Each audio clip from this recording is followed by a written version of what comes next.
ஓம் நம சிவாய.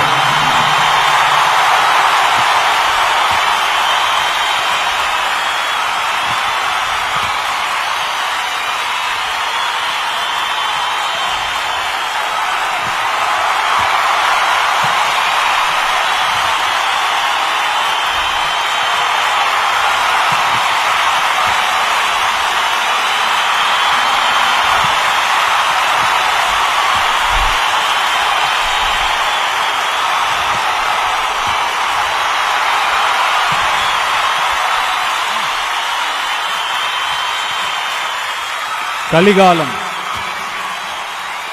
இது கலிகாலம். வெறுப்பு ஓங்கி நிக்கிற காலம்.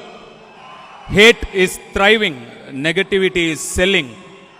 இப்படி ஒரு காலகட்டத்தில் சேகர் கமுலா மாதிரி ஒரு ஆளை பார்த்தது என் பாக்கியம்.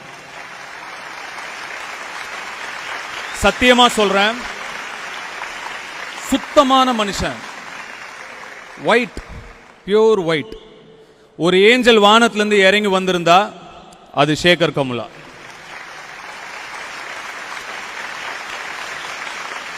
ஆனா ரொம்ப இன்னசென்ட், அப்பாவி. எனக்கு அவர் பார்க்கும் போதெல்லாம் தோணும், என்னடா இப்படி ஒரு பிள்ளைய பெத்தி இவங்க அப்பா அம்மா இந்த உலகத்தில் விட்டுட்டாங்களே, இந்த மனுஷன் எப்படி இங்க பொழைக்க போறாரு அப்படின்னு தான் தோணும்.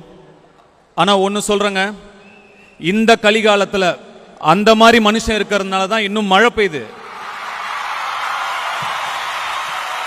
அந்த மழையில தான் நம்மெல்லாம் செழிச்சிட்டு இருக்கோம்.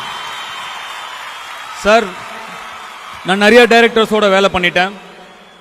தமிழ், தெலுங்கு, ஹிந்தி, இங்கிலீஷ் எல்லா மொழியிலையும் வேலை பண்ணிட்டேன். நிறைய டைரக்டர்ஸை பார்த்துட்டேன். ஒரு டைரக்டரா நீங்க சூப்பர் தான், பட் அதை தாண்டி ஒரு மனுஷனா உங்களை தெரிஞ்சதுல, உங்க கூட பழகினது எனக்கு ஒரு பிளெஸிங். நான் கோவிட் டைம்ல கிரேமேன் ஷூட்டிங்ல இருக்கும்போது எனக்கு கதை சொன்னாரு சேகர் கமுலா சார். ஒரு வீடியோ காலில் 20 மினிட்ஸ் கதை சொன்னாரு. எனக்கு ரொம்ப பிடிச்சிருந்தது. ஓகே சார் பண்றேன்னு சொன்னேன். அப்புறம் ஒரு 2 இயர்ஸ் ஆளை காணோம். 2 இயர்ஸா கதை எழுதுறாரு, ஸ்கிரீன் பிளே பண்றாரு. 2 இயர்ஸ்க்கு அப்புறம் வந்து எனக்கு கதை சொல்றாரு. எனக்கு ரொம்ப பிடிச்சிருச்சு. Extraordinary. I was very impressed. ஆனால் இவ்வளோ பெரிய படம், இவ்வளோ பெரிய கதை, இவ்வளோ பெரிய ஸ்கேல் இவர் ஹேண்டில் பண்ணிடுவாரா? எனக்கு அவரை பத்தி முன்னாடி